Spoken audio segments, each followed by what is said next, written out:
Iran और Israel. जब भी इन दो देशों का नाम हम सुनते हैं तो दिमाग में क्या आता है? तनाव, लड़ाई, एक कभी ना खत्म होने वाली दुश्मनी। यही सब है ना? लेकिन क्या हमने कभी इस पूरे शोर से हटकर सिर्फ और सिर्फ तथ्यों के आधार पर इनकी सीधी तुलना करने की सोची है? आज हम ठीक यही करने जा रहे हैं।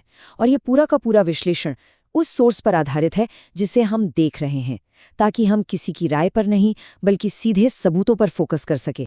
तो ये सोर्स एक बहुत ही सीधा और शायद कुछ लोगों के लिए चौंकाने वाला सवाल पूछता है।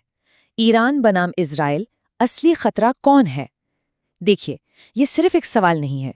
ये उस कहानी को सीधी चुनौती है जो हमें अक्सर मीडिया में या बड़ी बड़ी बहसों में सुनाई जाती है। तो चलिए परत दर परत खोद कर देखते हैं कि ये सोर्स इस सवाल का जवाब देने के लिए कौन से तर्क और कौन से सबूत हमारे सामने रखता है। तो चलिए सीधे सीधे इस तुलना में उतरते हैं।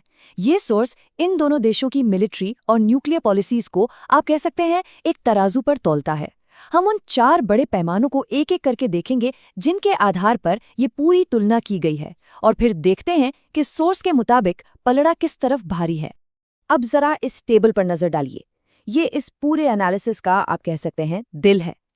सोर्स के मुताबिक पहला पैमाना है अपने पड़ोसियों पर हमला करने का रिकॉर्ड। ईरान के खाते में 0। सोर्स का दावा है कि ईरान ने अपने किसी पड़ोसी देश पर हमला नहीं किया। और दूसरी तरफ इजराइल कई बार। अब आते हैं दूसरे पॉइंट पर, परमाणु अप्रसार संधि, मतलब नॉन प्रोलिफरेशन ट्रीटी। ये एक तरह का इंटरनेशनल वादा है कि कोई भी देश परमाणु हथियारों को फैलने नहीं देगा। सोर्स बताता है कि ईरान ने इस पर साइन किया है, मतलब वो नियम मानने को तैयार है। लेकिन इजराइल ने इस पर साइन करने से ही साफ इनकार कर दिया। तीसरा पैमाना IAEA यानी इंटरनेशनल एटॉमिक एनर्जी एजेंसी की जांच। ये एक तरह से दुनिया की न्यूक्लियर पुलिस है। ईरान अपने न्यूक्लियर प्रोग्राम की जांच करवाता है, मतलब पारदर्शिता दिखाता है, जबकि इजराइल साफ मना कर देता है। और अब सबसे बड़ा और सबसे चौंकाने वाला फर्क, परमाणु हथियार। सोर्स के मुताबिक ईरान के पास एक भी न्यूक्लियर वेपन नहीं है, 0, जबकि इजराइल के पास अंदाजा है कि 75 से लेके 400 तक हो सकते हैं। ये सिर्फ नंबर नहीं है, ये कहानी का एक बिल्कुल अलग ही पहलू हमारे सामने रख रहे हैं। चलिए अब जरा उस एक पॉइंट पर फोकस करते हैं जो शायद इस पूरी तुलना का सबसे धमाकेदार और जरूरी हिस्सा है, परमाणु हथियार। क्योंकि आज की दुनिया में असली ताकत का पैमाना तो यही माना जाता है ना? 75 से लेकर 400, ये सिर्फ एक संख्या नहीं है। सोर्स के मुताबिक ये वो अंदाजा है कि इजराइल के पास कितने परमाणु हथियार हो सकते हैं। वो हथियार जिनके बारे में इजराइल ना तो कभी हाँ कहता है, नहीं ना। एक अघोषित परमाणु ताकत।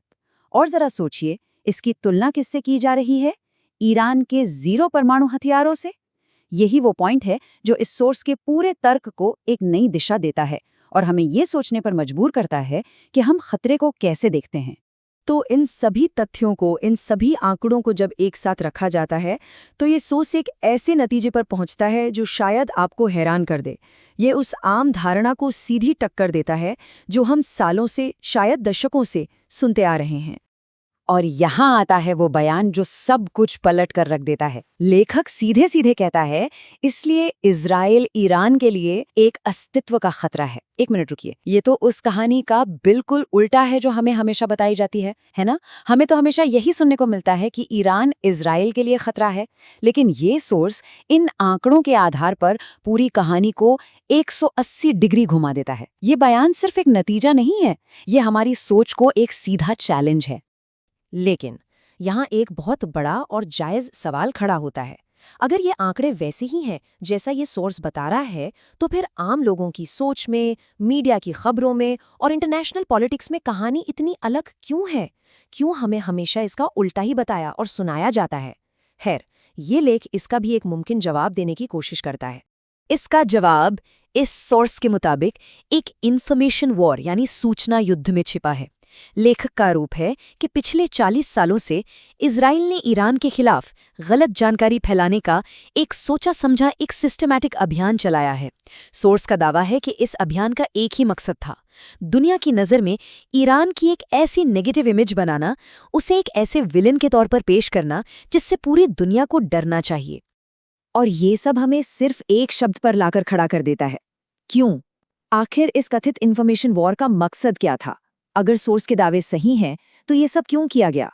ये सोर्स हमें कोई बना बनाया जवाब नहीं देता, बल्कि हमें कुछ ऐसे सवालों के साथ छोड़ जाता है जो सीधे इस पूरे मसले की जड़ पर चोट करते हैं। और आखिर में ये पूरा विश्लेषण हमें इन सवालों के साथ छोड़ जाता है। ये झूठ क्यों? ये दोहरे मापदंड क्यों? मतलब एक देश के लिए नियम अलग और दूसरे के लिए बिल्कुल अलग, ऐसा क्यों? और ये पाखंड क्यों? देखिए, ये सोर्स हमें कोई जवाब नहीं दे रहा है, बल्कि ये जिम्मेदारी हम पर छोड़ रहा है कि हम इन तथ्यों को देखें और फिर खुद से पूछें कि सच्चाई क्या हो सकती है। ये सिर्फ एक विश्लेषण नहीं है, ये हमारी अपनी समझ को परखने का एक न्योता है।